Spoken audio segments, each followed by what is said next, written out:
time for another video, music video, and I'm back to my rankings of favourite songs. And I'm up to 1968 now, and I'm going to do two videos reviewing 20 of my favourite songs ranked. So this first one is going to cover 20 to 11.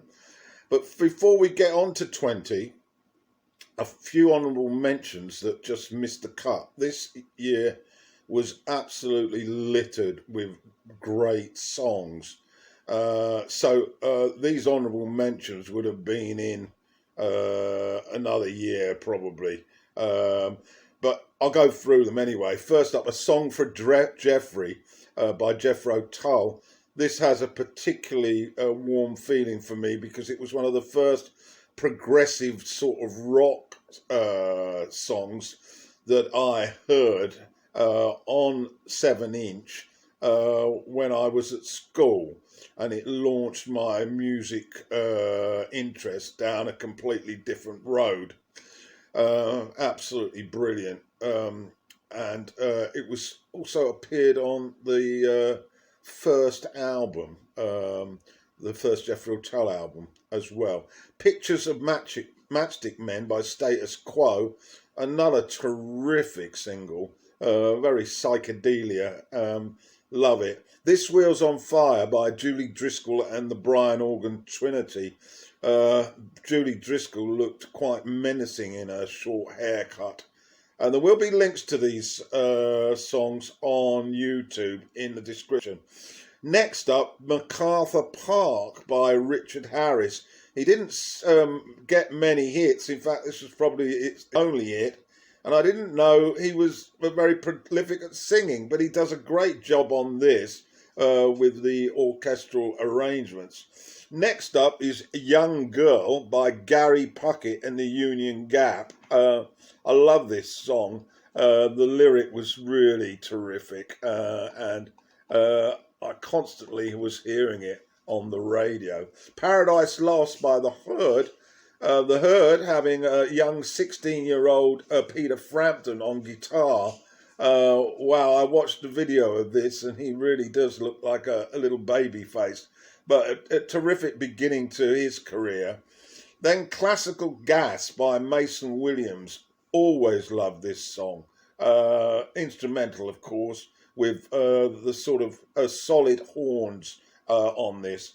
And then, talking of horns, Dance to the Music by Sly and the Family Stone.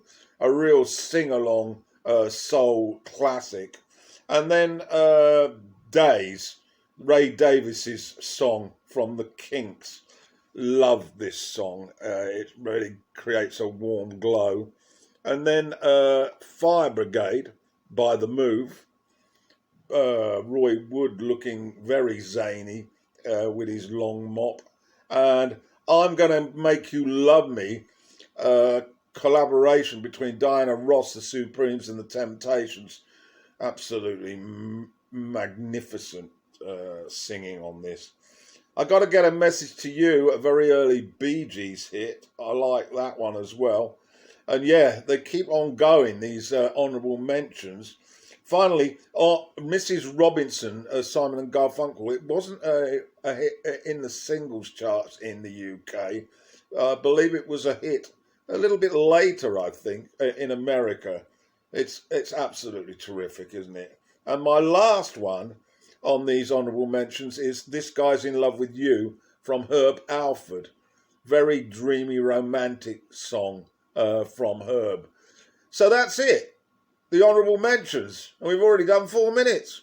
To that top 20 then. And at number 20, Burning the Midnight Lamp by the Jimi Hendrix Experience. Released as a single in 68. Backing vocals by the R&B group Sweet Inspirations, produced by Chaz Chandler. And it was also, of course, on side 2 of the album Electric Ladyland, released in the same year. I'm going to refer to some of information that I obtained about this. Hendrix's thoughts. This is what he had to say. There are some very personal things in there, but I think everyone can understand the feeling when you're travelling that no matter what your address, there's no place you can call home. The feeling of a man in a little old house in the middle of a desert where he's burning the midnight lamp. You don't mean for things to be personal all the time, but it is. And two critics proposed the following. The house in the desert becomes a metaphor for Jimi's own suffocating frustration at failing to produce the song he wanted in the studio, failing to communicate, or being a victim of failed understanding. The time for reflection on the plane leads Jimi to consider the downside of being the electric gypsy. The circus comes to town and moves on, leaving no trace that it had ever been there. No roots, no home, no love. But Jimi keeps his own flame of love. Ultimately, a lamp is a beacon. Jimi calls to anyone who cares to listen. This did feature, and I know this is a lengthy description, but it's worth it. Did feature Hendrix playing a harpsichord in the intro, and he said, it just came to me. Jokingly, he said, I can't play no piano or harpsichord. I just picked out the thing and did different little notes and started from there. The track also marks Hendrix's first use of the wah-wah effect on his guitar recordings, and it's absolutely awesome. 19 then, Do You Know the Way to San Jose?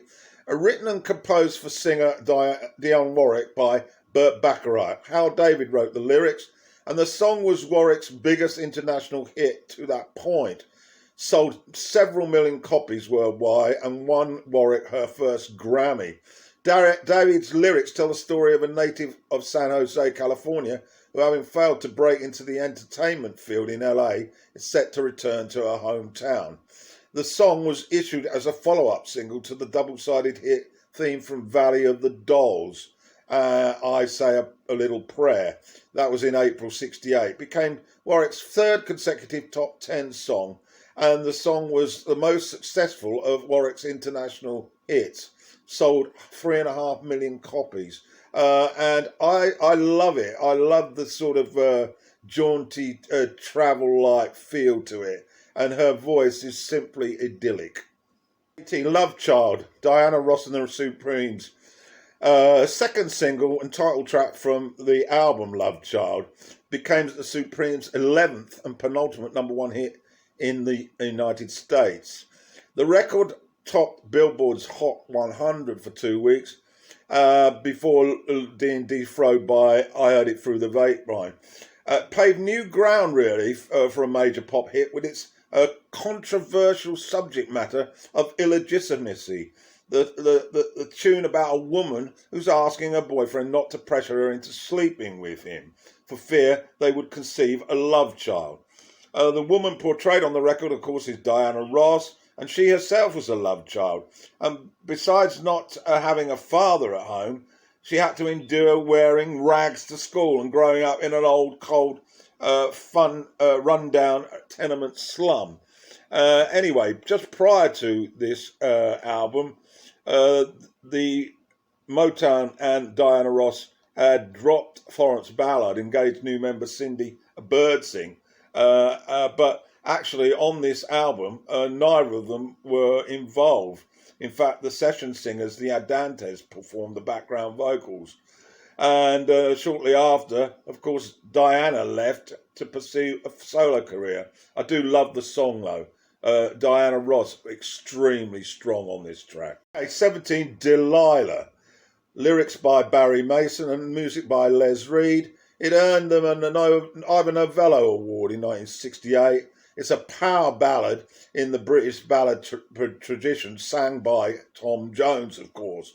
Jones' version featured a big band accompaniment set to a flamenco rhythm, and the song tells the story of a man who passes his girlfriend's window and sees her inside making love to another man. He waits outside all night and then confronts her in the morning, only to have her laugh in his face. He then stabs her to death and then waits for the police to come, break down the door and arrest him. The lyrics unfold from the killer's point of view and are filled with his often contradictory emotions.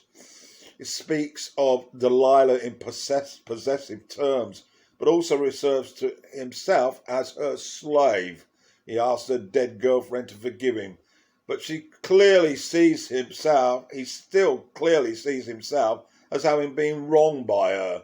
Pretty heavy sort of stuff, but Jones really delivered on this, and it's one of his top releases, I feel, and brought to the party the magnificence of his vocal cords. Got Do It Again at 16, written by Brian Wilson and Mike Love. Self-conscious callback to the group's earlier surf image, which they hadn't embraced since 1964, and the lead vocals are shared. It also was on the album Friends and became their second #1 hit in the UK. It's originally titled Rendezvous. The lyrics of the song were inspired after a day Mike Love had spent at the beach in which he'd gone surfing with an old friend named Bill Jackson. Mike then shows the lyrics to Brian Wilson, who proceeded to write the music. Brian stated that he believed the song was the best collaboration that he and Mike ever worked on. And the actual song was completed in 15 minutes. On the song, the drums were played by Dennis Wilson and session musician John Goering, who was also playing tambourine and woodblocks, whatever that are. Love it. It's got a real thumping sort of rhythm, great riff, and great on the radio. Some of the videos on VC are getting longer, and this one will probably reflect that, but I think these songs are worth it. 15, Lady Madonna. Of course, written primarily by Paul McCartney, in March '68 was released as a mono single backed by the Inner Light. And it was before the Beatles left for their Indian sort of yoga explorations. It's a very rhythm and blues inspired style. It was the last release on Parlophone in the UK, and the next one was on Apple. It reached #1, and McCartney based his piano part on Humphrey Littleton's traditional jazz rendition of Bad Penny Blues. Lady Madonna was, McCartney describes Lady Madonna as me sitting down at the piano trying to write a bluesy boogie-woogie swing type of song that reminded me of Fats Domino. So I started singing a Fats Domino impression, and it took my other voice to a very odd place. And there's some noddings to Domino's Blue Monday, his 1956 hit. Conveys the plight of a working man through each day of the week, although, of course, it was about a female, not a male, as was Domino's. Lennon helped a little bit with the lyrics, but he said it gave his account basically focused on an overworked, exhausted, possible single mother facing a new problem each day of the week.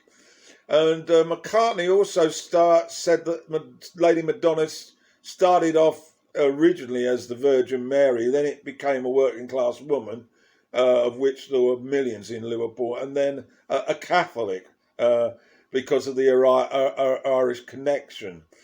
And he apparently left off Saturday when he composed the lyric, and he didn't realise that at the time until it was pointed out to him in America. It's a tremendous piece of work by McCartney, and of course the piano was called the Verdun Grand Piano, and it was regarded as a bit of a boogie-woogie hymn, with Ringo on drums and George and John adding the distorted guitar riffs, with later dubbing on bass by McCartney. So anyway, that's Lady Madonna. A lot about that. There were some horns added to the mix by George Martin, and the contribution of the horns was from one Ronnie Scott, famous for his jazz club, who played a tenor saxophone solo on it. So there you have it, Lady Madonna. Now, Everlasting Love by the Love Affair. Interestingly enough, I heard this song on a movie that I watched yesterday, an excellent movie called Belfast, written and directed by Richard Branagh. And it was featured in the movie, and it brought back tremendous memories. Song written by Buzz Kazon and Mac Gaden, which was originally a hit for Robert Knight, but then remade by the Love Affair, and it became a huge hit in the UK. And it was the standout vocal performance by Steve Ellis that captured everyone's imagination. Hit number one in January '68. And Ellis commented that Muff Winwood was involved in the original version, recorded at Island Records, but it was recorded a second time. And on this one, only Ellis from the band was involved, and they put in a collection of session musicians, including conductor Keith Mansfield's 40-piece orchestra, to complete the take. And I noted that the choral comprised of Kiki D, Leslie Duncan, Madeline Bell and Kay Garner, which is interesting to note. Absolutely terrific when it comes on. I just go right back to 1968, Everlasting Love by The Love Affair. We're up to 13 now. This is Cloud 9 by The Temptations, the first of a singles featuring Dennis Edwards instead of David Ruffin, and first produced by Norman Whitfield, who was involved in the psychedelic era of The Temptations, won a Grammy Award as well for Motown. Song written by Whitfield and former Motown artist Barrett Strong. The background to the song: in '68, Sly and the Family Stone had a hit with their single Dance to the Music, and the Temptations manager, Otis Williams, then introduced Whitfield to that music, and Whitfield wasn't that keen to produce anything which was quite radical as they viewed Sly Stones. He commented, "I don't want to get into all that crazy shit. It's a passing fancy," he believed. But anyway, within a few weeks, he had created the backing track for Cloud 9, very much a psychedelic styled number influenced by Sly Stone. And it featured all five Temptations trading vocals, very similar to Sly Stone's ensemble. And it, as I say, a marked departure, wah-wah guitars, a harder driving beat propelled the record as opposed to the piano and strings, and it featured a Cuban percussionist on congas, and the singers, of course, swapped leads on the verse, on the bridges and the chorus. Here's a little example of that. Paul Williams, "You can be what you want to be." Dennis Edwards, "You ain't got no responsibility." Eddie Hendrix, "And every man is free." Dennis Edwards, "And you're a million miles from reality." The lyrics are absolutely tremendous, and they're about the struggles and pains of living poor as opposed to being in relationships and love troubles. It's about the unemployed, despondency, and he's going to get over it. All his problems rode riding high on Clyde 9. There was some issue about, was it a drug influence song, denied by the Sensations. So anyway, I absolutely love it, and of course the funk burrows on the instrumentation, and it's my number 13. More to go then before this first one grinds to a halt.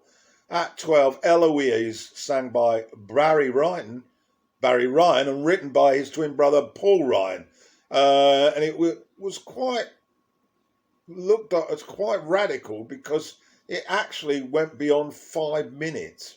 It features very strong orchestration, melodramatic vocals, and a brief slow interlude. It sold 3 million copies worthwhile, And it started off as a single released by Barry Ryan with The Majority. The Majority were a pop band, and they were the backing band, but it then just became his song.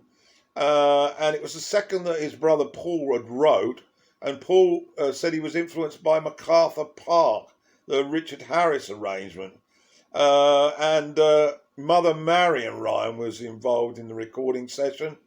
Only 2 takes, and the session musicians, interestingly enough, were Jimmy Page and John Paul Jones and Glenn Campbell.